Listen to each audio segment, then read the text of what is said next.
Welcome to Facebook, A Deeper Look. This week we're in John chapter 6 where Jesus fed the multitudes with 5 loaves and 2 fish. And that night, Jesus and his disciples went across the lake. They went somewhere else, and the people that had eaten, they got up the next morning and they found out that their meal ticket was gone. The goose that laid the golden egg, so to speak, was gone. And so they went to the other side of the lake to find Jesus and his disciples. And when they got there, they said, "Hey man, where'd you go? And man, don't be leaving without telling somebody." And Jesus told them, he said, "Listen, you're not chasing me because you saw the miracles. You're chasing me because of the free food. Man, and free food will always draw a crowd." You know, they saw the miracle, but they didn't really see it. And what they were really after was just the free food.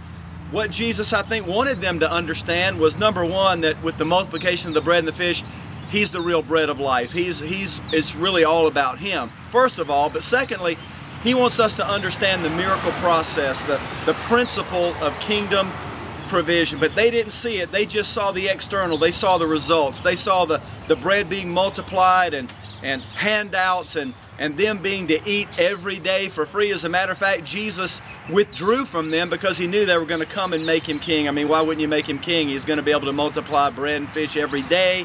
You'll never have to work. You'll be able to eat for free.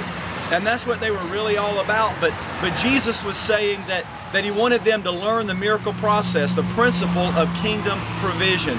In other words, moving from the cycle of need to need and moving into the cycle of seed to seed. I mean, they were just about coming to him when they had a need, but he wanted them to move into the place of prosperity.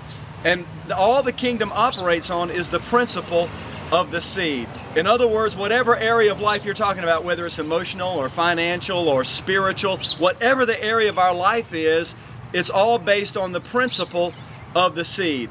In other words, if you want more of it, sow more of it. Because the multiplication, the harvest, is already in the seed. And that's where Jesus wants us to get to, the place of living from seed to seed, living in the cycle, not of poverty, not of dependence, but living in the cycle of prosperity. A little bit later, they talk about manna from heaven. They say that Moses gave them manna from heaven, and Jesus said, it wasn't Moses, it was my Father that gave you manna from heaven. And the manna, again, points to him as the bread of life. But when we look at manna, manna was always meant to be temporary.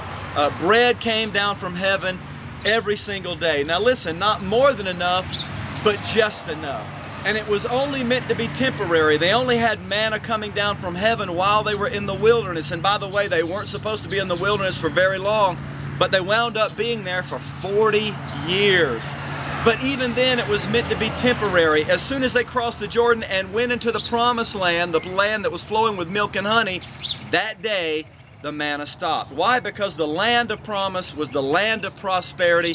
It was the land of not just enough, but the land of more than enough. And when they moved into that place, now listen, they were going to have to receive it by faith. They were going to have to utilize all the resources that was already there by faith. They were going to have to use their faith to go and get it, but it was the land of prosperity, the land of more than enough.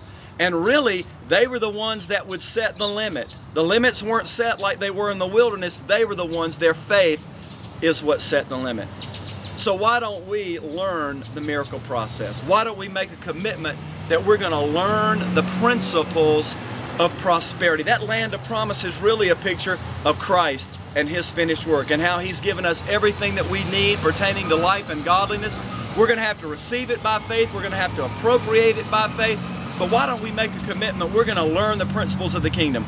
We're going to learn the principles of kingdom provision and the miracle process, and we're just going to multiply and we're going to live a miraculous, abundant life. And who knows, when we do that, we may open a bread store and we may sell it at a discount, and we're going to finance the gospel of Jesus Christ going all around the world, and we're going to build the kingdom, and lives are going to be changed.